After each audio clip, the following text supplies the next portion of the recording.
قرآن کا کانفیڈنس دیکھیں توحید بیان کرنے میں کہ اللہ کے سوا کوئی خدا نہیں. اور پھر مجھے بتائیں کہ کوئی اور دنیا میں ایسا ریلیجن مونوتھیسٹک جو صرف ایک خدا کو مانتے اس کی کسی کتاب میں اس طریقے سے اس کانفیڈنس کے ساتھ یہ آیا ہے کہ نہیں. اب قرآن میں دیکھیں, میں نے سرچ کیا لا الہ الا ہو آپ کے سامنے. اب دیکھیں قرآن میں کتنی دفعہ, شاید آپ نے کبھی سوچا بھی نہ, کتنی دفعہ لا الہ الا ہو کہ کوئی خدا نہیں اس کے سوا.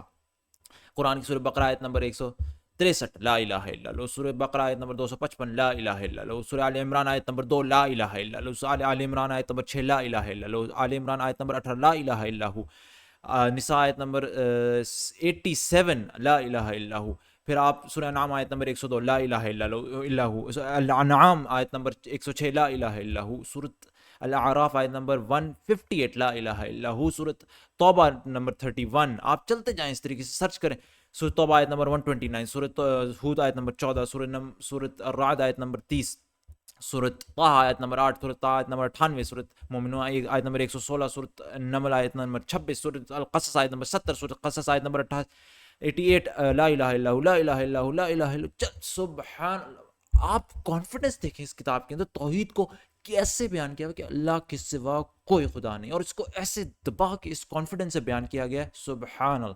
اب مجھے بتائیں دنیا میں کوئی اور ایسی کتاب ہے؟ اگر ہے کامنٹس میں بتائیں مجھے کس کتاب میں دنیا کس دین کی کسی دوسرے دین کی کتاب میں اس طریقے سے کانفیڈنس کے ساتھ اللہ کی توحید کو بیان کیا گیا. اور یہ صرف یہ ڈائریکٹ الفاظ ہے نا لا الہ الا ہو, ٹھیک ہے, لیکن اس کے علاوہ بھی اگر میں آپ کو قرآن میں دکھاؤں ان جنرل توحید کو اور طریقوں سے بیان کیا گیا. جس طریقے سے آپ دیکھیں سورۃ الاخلاص ہے, قل هو اللہ احد, کو اللہ ہے یکتا, اللہ سب سے بے نیاز ہے اور سب اس کے محتاج ہیں, نہ اس کی کوئی اولاد ہے نہ وہ کسی کی اولاد ہے اور اس کا کوئی ہمسر نہیں, یا اور کوئی اس کا ہمسر نہیں. اور اس طریقے سے سورۃ اس میں تو میں نے آپ کو دکھایا آیت الکرسی میں دکھایا تھا شاید, اور اس سورۃ بقرہ کے اندر آیت نمبر 163 تمہارا خدا ایک ہی خدا ہے, اس رحمان الرحیم کے سوا کوئی خدا نہیں. اور طریقوں سے بھی دیکھیں بیان کیا گیا ہے.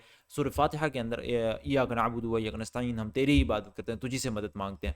اور پھر اب آپ دیکھیں سورۃ النمل کے اندر کس طریقے سے خدا کے ایک ہونے کی دلائل کس طریقے سے دیے گئے ہیں. آپ آیت نمبر 60 سے آگے ذرا پڑھیں ترجمہ. بھلا وہ کون ہے جس نے آسمانوں اور زمین کو پیدا کیا اور تمہارے لیے آسمان سے پانی برسائے, پھر اس کے ذریعے سے وہ خوشنما باغ اگائے جن کے درختوں کا اگانا تمہارے بس میں نہ تھا. کیا اللہ کے ساتھ کوئی دوسرا خدا بھی ان کاموں میں شریک ہے؟ نہیں, بلکہ یہی لوگ راہ راست سے ہٹ کر چلے جا رہے ہیں. اور وہ کون ہے جس نے زمین کو جائے قرار بنایا اور اس کے اندر دریا رواں کیا اور اس کے میں پہاڑوں کی میخیں گاڑ دی اور پانی کے دو ذخیروں کے درمیان پردے حائل کر دیے؟ کیا اللہ کے ساتھ کوئی اور خدا بھی ان کاموں میں شریک ہے؟ نہیں, بلکہ ان میں سے اکثر لوگ نادان ہیں.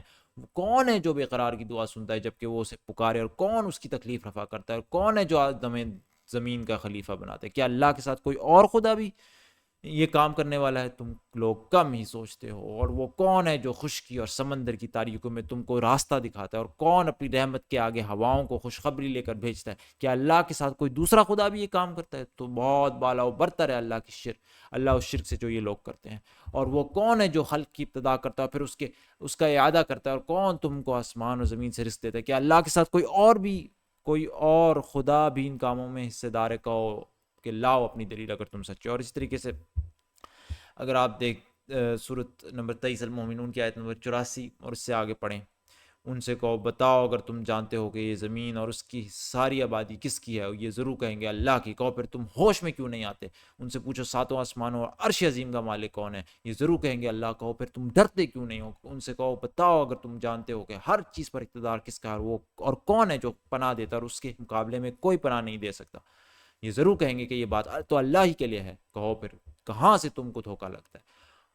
اور اسی طریقے سے آخری جو مثال آپ کے سامنے رکھتا ہوں سورہ نمبر 16 کی آیت نمبر 51, قال اللہ لا تتخذوا الہین اثنین, اللہ کا فرمان ہے دو خدا نہ بنا لو, تو خدا تو بس ایک ہی ہے, لہذا تم مجھے سے ڈرو. تو آپ نے دیکھا قرآن کا کانفیڈنس لا الہ الا اللہ پر, توحید پر اتنا کانفیڈنس اس کتاب کا. آپ دیکھیں کس طریقے سے اور ایک ہی الفاظ بار بار دہرائے جا رہے ہیں لا الہ الا اللہ. دیکھ رہے ہیں آپ نے یہاں پہ دیکھا, سبحان اللہ, یہ ہے قرآن کا کانفیڈنس توحید پر. سبحانک اللہم و بحمدک اشہد ان لا الہ الا انت استغفرک و اتوب الیک.